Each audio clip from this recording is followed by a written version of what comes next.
মিনাসান আসসালামু আলাইকুম। এই জেপি একাডেমিতে আপনাদের স্বাগতম। তো আমি গত ক্লাসে শিখছি কি জাপানিজ নাম্বারস মানে ভোকাবুলারি বই লাস্টে যে জিনিসগুলো আছে আমি এই জিনিসগুলো নিয়ে ধারাবাহিকভাবে ভিডিও আপলোড করতেছি, যাতে এগুলো নিয়ে আপনাদের কোনো সমস্যা না থাকে বা পড়তে কোনো প্রবলেম না হয়। তো অনুরূপ ভাবে আমি আজকে আলোচনা করব কি নিয়ে, যে টাইম এক্সপ্রেশন। এটার ভিতরে কি কি আছে, যেমন দিন, রাত, সকাল, এগুলো আপনি কিভাবে বলবেন? যেমন গতকাল রাত, গতকাল সকাল, তারপর হলো গতকাল, তারপর হলো আগামীকাল, আগামী পরশু। এই জিনিসগুলো বেসিক্যালি আপনি কিভাবে বলবেন? যদি আমরা দেখি আজকে যে আপনি বেসিক্যালি দিন, রাত, সকাল এই জিনিসগুলো কিভাবে বলবেন, তার ভিতরে কি আছে ডেস মানে কি দিন। দিন আপনি কিভাবে বলবেন? যেমন এখানে কি আছে শিও, শিও অর্থ কি, সরি, শিও অর্থ কি আজ। যদি এইটা আজ হয়, এই যে আর মানে গেছে একটা দিন, ওই দেবে কি ক্ষীণ মানে কি গতকাল। তার আগের দিন হবে কি অততই মানে কি গত পরশু। যে অততই মানে কি গত পরশু, ক্ষীণ মানে কি গতকাল, হিও মানে কি আজ। অনুরূপ ভাবে আজকের পরের দিন কি, এটাকে বলে কি জাপানি যে আস্তা, এটা কি আগামীকাল। আসাত্তে, এটা কি আগামী পরশু। অনুরূপ ভাবে আপনার আছে কি মাই নিচ্ছি, মাই নিচ্ছির অর্থ কি প্রতিদিন। তো ভাই এইখানে যে জিনিসগুলো আছে এই জিনিসগুলো হলো আপনার এই যে চারটা আছে, এই চারটা হলো প্রেজেন্ট টাইম মার্কার। আর এই যে উপরে অততই আর ক্ষীণ, এই যে দুইটা আছে এটা হলো পাস্ট টাইম মার্কার।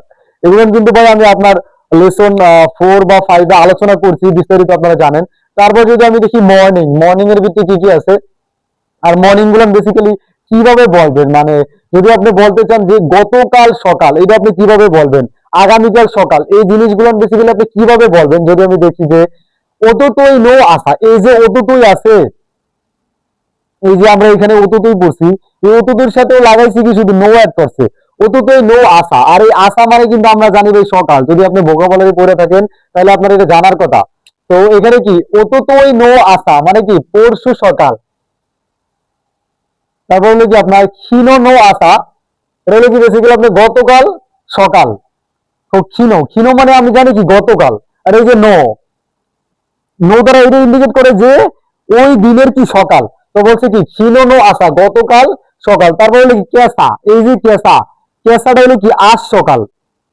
তো এই যে আজ সকাল, এটা আপনার দেখে মনে হইতে পারে কি যে এটা প্রেজেন্ট টাইম মার্কার, কিন্তু না, এটা হলো কি পাস্ট টাইম মার্কার। তো এই তিনটা হলো কি আপনার এখানের ভিতরে পাস্ট টাইম মার্কার।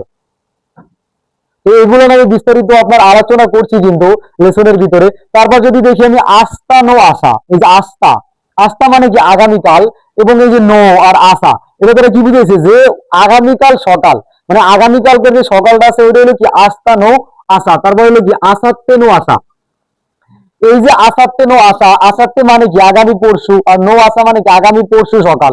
তারপর হলো কি মাই আসা, এই যে মাই আসা এটা হলো কি প্রতি সকাল। তো আমরা জানি কি ভাই যে প্রেজেন্ট আর ফিউচার আমাদের কি বেসিক্যালি এটা আমাদের কি প্রেজেন্ট টাইম মার্কার, আর পাস্ট হলো কি পাস্ট টাইম মার্কার। তো এগুলো হলো কি আমার পাস্ট টাইম মার্কার, গতকাল, গত পরশু, আজ সকাল, এগুলো কি পাস্ট টাইম মার্কার। আর আজকে, আগামীকাল, আগামী পরশু, এগুলো কি প্রেজেন্ট টাইম মার্কার। তারপর যদি অনুরূপ ভাবে ভাই আমি দেখি কি সাইডে রাত, তো রাতটাও সেম, আপনি কি যে অততোর সাথে কি নো লাগাই দেবেন। তো কি কি করছে এখানে দেখেন, অততই নো বান, অততই নো বান। এই বান অর্থ রাত, ইউরো অর্থ রাত।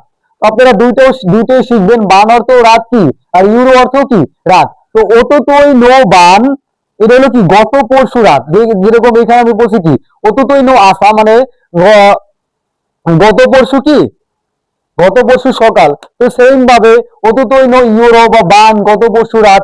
সেম ভাবে ক্ষীণ নো বান বা ইউরো, এটা কি গতকাল রাত ক্ষীণ।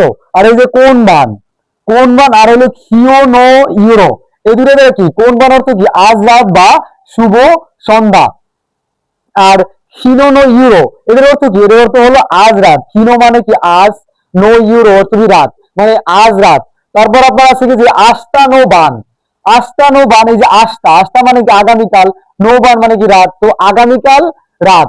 তারপর হলো আসাত্তে নো বান, এখানেও আপনি ইউরো দিতে পারেন বানের জায়গায়, যেহেতু ইউরো আর বান দুটোর উত্তর কি সেই নেই। তো আসাত্তে নো বান দ্বারা কি আগামী পরশু রাত। সেম ভাবে কি মাইবান, মাইবান দ্বারা কি বোঝায় যে প্রতি রাত, মাইবান দ্বারা কি বোঝায় যে প্রতি রাত।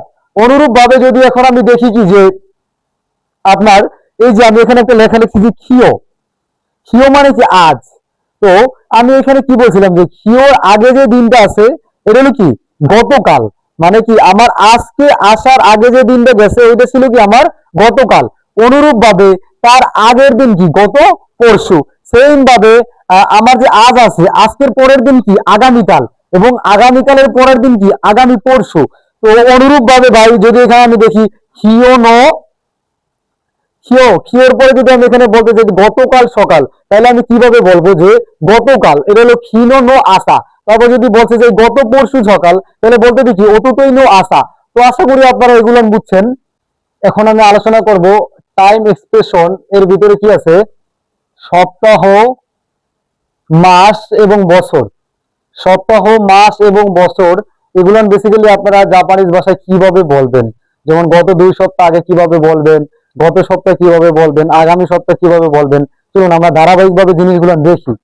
যদি আমি দেখি কি সপ্তাহ, সপ্তাহের ভিতরে কি আছে যে আপনি যদি বলতে চান যে গত 2 সপ্তাহ আগে, সেই জিনিসটা আপনি কিভাবে বলবেন যে সেন সেন সু, অর্থ কি 2 সপ্তাহ আগে, গত 2 সপ্তাহ আগে। এদের কিভাবে বলে জাপানিজরা সেন সেন সু। তারপর হলো সেন সু, এটা মানে কি গত সপ্তাহ। তারপর হলো কোন সু, এটা মানে কি এই সপ্তাহ। তারপর হলো রাইসু, এটা মানে কি আগামী সপ্তাহ। তারপর হলো সারাইসু, এটা মানে কি 2 সপ্তাহ পর, মানে আগামী সপ্তাহের পরের সপ্তাহে কি বলে সারাইসু। এবং মাইসু মানে কি প্রতি সপ্তাহ, মাইসু মানে কি প্রতি সপ্তাহ। তো এইখানেও অবভিয়াসলি এই যে তিনটা আছে, সরি এই যে দুইটা আছে, এই দুইটা কি আপনার পাস্ট টাইম মার্কার, এবং এই বাকিগুলো যে আছে এগুলো কি প্রেজেন্ট টাইম মার্কার। তারপর যদি আমি দেখি মাস, বেসিক্যালি আপনি মাস কিভাবে বলবেন, বা যদি মাসের ডিউরেশন বা এক্সপ্রেশন বলতে চান যে গত 2 মাস আগে, এই মাস, আগামী মাস, তারপরের মাস, এইভাবে যদি আপনি বলতে চান তখন আপনি বেসিক্যালি কিভাবে বলবেন। যদি আমি দেখি কি সেনসেন গেটসু, সেনসেন গেটসু মানে কি গত 2 মাস আগে, এবং সেনগেটসু মানে কি এই যে সেনগেটসু, এটার মানে কি গত মাস, এবং কোনগেটসু মানে কি এই মাস, এই যে কোনগেটসু আছে এটার মানে কি এই মাস, এবং রাইগেটসু, রাইগেটসু মানে কি আগামী মাস, এবং সারাইগেটসু, সারাইগেটসু মানে কি গত মানে আগামী 2 মাস পর, মানে আগামী মাসের পরের মাসে কি বলে রাইগেট, সারাইগেটসু। তারপর হলো মাইসুকি, এখানে কিন্তু মাইগেটসু হয় নাই। এই জিনিসটা আপনারা সবসময়ের জন্য মাথায় রাখবেন, মনে করেন জিএলপিটি পরীক্ষায় আপনার আইসিও পড়তে পারে, ভেরি ভেরি ইম্পর্টেন্ট মাইসুকি। তো এই যে মাইসুকিটা আছে, মাইসুকিটা ওরা কি বলে প্রতি মাস বলে, এখানে কিন্তু বলে নাই মাইগেটসু, এখানে বলছি কি মাইসুকি। তারপর আছে কি আপনার ইয়ার মানে বছর, বছরের ভিতর কি আছে ওতোতই, মানে কি ওতোতোষি মানে কি 2 বছর আগে। যেমন আমরা পড়ছিলাম কি ওতোতই মানে কি গত পরশু। তো আমি এখানে কি লাগাইছি যে ওতোতোষি, ওতোতোষি মানে কি 2 বছর আগে, মানে গত 2 বছর আগে। তারপর হলো খিওনেন, খিওনেন, খিও অর্থ পড়ছি কি আমরা আজ, আর এই খিওনেন অর্থ কি গত বছর। এই জিনিসটা আপনারা মাথায় রাখবেন, এইটা অনেকে গোলায় ফেলায়, খিওনেন মানে এই বছর ঘুরে ফেলায়। তো খিওনেন অর্থ কি গত বছর। তারপর আছে কি কোতোশি, কোতোশি অর্থ কি এই যে কোতোশি, এই কোতোশি অর্থ হলো এই বছর, কোতোশি অর্থ কি এই বছর, আর খিওনেন অর্থ কি গত বছর। তারপর আছে কি রাইনেন, রাইনেন অর্থ কি আগামী বছর, রায়যুক্ত সকল শব্দই কি আগামী মানে সামনে এরকম আর কি। রাইনেন অর্থ কি আগামী বছর। সারাইনেন অর্থ কি 2 বছর পর, মানে আগামী 2 বছর পর, আগামী যে বছরটা আসতেছে তার পরের বছরে কি বলে সারাইনেন। তারপর হলো কি মাইতোশি, এই যে মাইতোশিটা আছে এটা দ্বারা কি বুঝাইছে প্রতি বছর, এবং কি মাইনেন দ্বারাও কি বুঝাইছে প্রতি বছর। তো মাইতোশি দ্বারাও প্রতি বছর, মাইনেন দ্বারাও প্রতি বছর। তো এগুলো ভাই আপনার এমন ভাবে পড়বেন যাতে আপনার রিডিং পড়ার বেলা কোনো জিনিস নিয়ে গিলটি ফিল না হয় যে রাইনেন অর্থ কি, মাইতোশি অর্থ কি। তো এইভাবে আগাবেন। নিচে আমি দেখেন আর কি কিভাবে কি লিখছি একটু যদি আপনি লক্ষ্য করেন, এখানে লিখছি আমি কোন শো, কোন শো অর্থ কি এই সপ্তাহ। তো কোন সুর 2 সপ্তাহ আগে এটাকে কি বলা হয় সেন সেন শো, মানে কি গত 2 সপ্তাহ আগে। তারপর যদি আমি দেখি সেন সুর 2 সপ্তাহ পর, মানে আগামী সপ্তাহ, তার পরের সপ্তাহে কি বলে যে সারাইশো। তো এইগুলো কিন্তু আপনি চাইলে ভাই খাতা নোট করেও রাখতে পারেন, খুব ইম্পর্টেন্ট একটা জিনিস, ইম্পর্টেন্ট একটা পার্ট, নোট করে রাখেন তাহলে ভালো হবে। তারপর যদি আমি দেখি যে কোনসুর পরের মানে কোনসুর আগের সপ্তাহে কি বলে, কোনসুর আগের সপ্তাহে বলা হয় কি সেনসু, এবং কোনসুর পরের সপ্তাহে কি বলা হয় রাইসু। রাইসু মানে আগামী সপ্তাহ, কোনসু মানে এই সপ্তাহ, সেনসু মানে কি গত সপ্তাহ, এবং সেনসু অর্থ কি গত 2 সপ্তাহ আগে, এবং কি সারাইসু অর্থ কি আগামী 2 সপ্তাহ পর। তারপরে হলো কি আপনার কোনগেৎসু। এই যে কোনগেৎসু অর্থ কি এই মাস।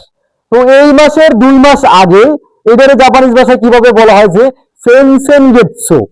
এই যে কোনগেৎসু মানে কি এই মাস, এই মাসের 2 মাস আগে মানে 2 মাস আগে সেটাকে কি বলা হয় সেনসেনগেৎসু, এবং 1 মাস আগে মানে গত মাস, গত যে মাসটা হয়ে গেছে সেটাকে কি বলা হয় সেনগেৎসু। তারপর যদি আমি দেখি কি যে রাইনেন, এই যে রাইগেৎসুটা আছে, রাইগেৎসুটা হলো কি আগামী মাস, এবং এই যে সারাইগেৎসুটা আছে এটা হলো আগামী 2 মাস পর। রাইগেৎসু বেসিক্যালি আগামী মাস, এবং সারাইগেৎসু কি আগামী 2 মাস পর। তারপর যদি আমি দেখি কি কোতোশি, এই যে কোতোশি আছে, কোতোশির বাংলা কি এই বছর, এবং এই বছরের 2 বছর আগেরকে কি বলা হয় যে ওতোতোশি। মানে ওতোতই মানে পড়ছি কি আমরা গত পরশু, এবং ওতোতোশির কি বলা হয় গত 2 বছর আগে। এবং অনুরূপ ভাবে এখানে আরেকটা আছে কি হিওনেন। হিওনেন মানে কি গত বছর, মানে যেই বছরটা অতীতে চলে গেছে এটারে জাপানিজ ভাষায় কিভাবে বলা হয় হিওনেন। অনুরূপ ভাবে কোতোতোশির আর কি 2 বছর পর, মানে 2 বছর পরে, পরের আর কি